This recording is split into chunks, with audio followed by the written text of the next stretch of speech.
こんにちは。2023年10月31日午後3時になりました。これから出発します。昨日お客様対応の関連の動画を上げた際に、Uber ですってお渡しするとか、インターホンで Uber ですってやったんですよね。いや、それは Uber Eats ですと、正式なサービス名を使うべきだというご指摘をいただきました。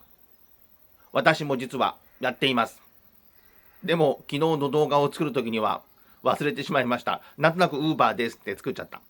ピンポン、Uber Eats です。ですよね。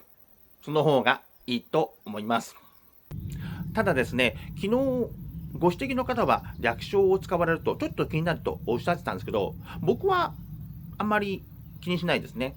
Uber Eats が Uber ですって来ても、まあそんなもんかなと思いますし、佐川急便が佐川です。ヤマト運輸がヤマトです。黒猫です。できても、まあ僕はどうでもいいと思います。まあでも、そういう気にされる方が中にはいるんで、正式名称を使った方がより良いとは思います。あと、当たり陰性と外れ陰性、どうやって決めてるんだってご質問が来ました。これ一般の方は全然わからなくてすいません。Uber Eats の配達員すると、インセンティブっていうので、まあ、インセンティブ動機付けなんですけども、これだけ10個配達すると1000円余計にあげるよとか、100個配達すると1万円余計にあげるよとか、そういうインセンティブがあるわけです。で、昔は昼だけ10個配達したら何千円かあげるよ。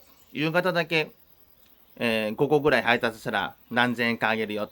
そういうインセンティブでしたけども、だんだんそれが伸びてきて、1日単位になって、2日単位になって、3日単位になって、4日単位になって、で、1週間に2つぐらいに分かれてたんですけども、もうだいぶ前に1週間連続になりまして、1週間50個配達したらいくらあげるよ。70個配達したらいくらあげるよ。そういうインセンティブができました。で、今回のご質問の趣旨としては、人によってインセンティブが額が違うんで、いいインセンティブをもらう方法はないかというご質問です。特に皆さんが気に入らないのは、ほぼ同条件で働いている人 A と B がいて、で、100件のインセンティブの時に、最後までやった場合に、1人は1万円、別の人は2万円とか差が出る時ですよね。なんでそこまで差が出るんだ、なんで人によって違うんだ。で、これは、その人がとても貢献してるから、高いインセンティブがつくというわけでもなくて、そうでもない人でも、ちゃんと高いインセンティブがついたり、一生懸命やってる人が安い方だったり、いろいろありますよね。で、これについては、考察したツイッターでやってる人とか、YouTube でやってる人とか、見ないですよね。僕がたまたま見ないだけかもしれないんだけど、考察してもわからないから、みんなあげないと思います。もし考えたとしてもね。で、僕は考えるに、そういう理論がないってことは、何にも運営が考えてないと思います。昔、インセンティブを上げるときに、間違ってインセンティブを上げて、また引っ込めたり、二重に出してしまったり、で、二重に出した分を、早めに気づいたときは1個引っ込めたり、二重に出した分を気づかずにやっちゃった場合は、問い合わせが来ても2個分そのまま出しちゃったり、ありましたよね、いろいろ。で、雨陰性出すときに、雨降ってないのに雨陰性出して失敗しちゃったりとか、結構ね、インセンティブ関係雑ですよね。で、これについては、昔登録の時に説明会行った時から、これはインセンティブは人によって違いますよとか、まあこれサポートセンターでも言ってたそうですけども、人によって違います。よく言えばね。でもそれは管理してないってことかもしれない。インセンティブ出す時もいろんな担当者がやってると思うんですよね。一人の担当者じゃないと思います。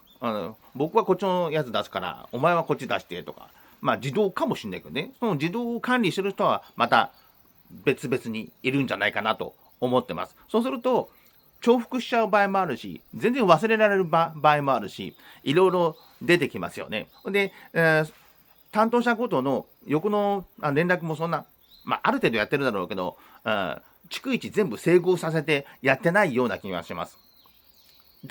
ですから、そこで不一致が出てくるわけですよね。多分方向性としては、この地域はこのくらいのインセンティブにしようってあるんだろうけど、各担当によって、裁量を任されちゃってるみたいなんで、合わない部分が出てきます。多分それだけだと思う。ただ雑なだけだと思います。だから何も理論とかないです。近景公園待機です。1軒目ドロップ境川です。境川公園待機です。今日もまだ1軒しかやってないんですけども、こうやってゆっくりしていられるのも2つ仕事があるからなんですよね。去年までは、こういう時期だっていうことが分かってたけど、もうちょっと焦りましたね。で、今の内職もちょっと前まで本職してて、それが細っちゃって困ってまたウーバー始めたんですけどね、2つ同時進行はいいですね。こっち暇だったらこっちやる。こっち暇だったらこっちやるって、保管できるんでね。で、両方暇になっちゃったら困るんで、今度 YouTube も商売にしようかなと思って、少しずつやってますけど、商売になるといいな、程度です。まだね。いつもの公園に戻ってきました。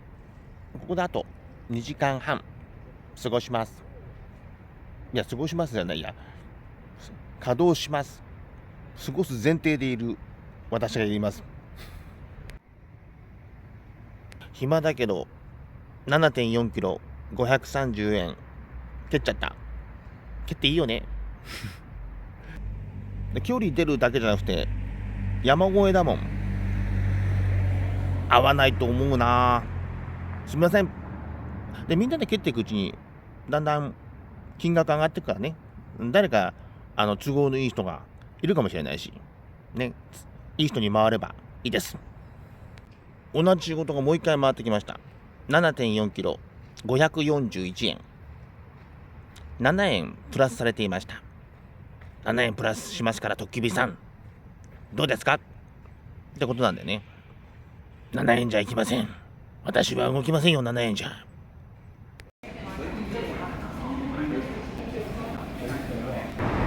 2軒目ドロップ清水です。いつもの公園待ちです。夜9時で終わりにしました。今日の運転率は 7% でした。2日連続で良くなかったです。先週は6日間良くなくて、その後2日間だけ良くなりました。でその後、2日間悪くなっています。この良くなったり悪くなったりを繰り返しながら換算期が抜けて繁忙期に入っていきます。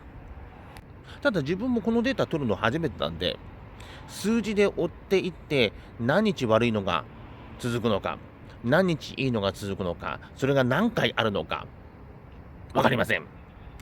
一生懸命毎日データ取りたいと思います。ではまた明日。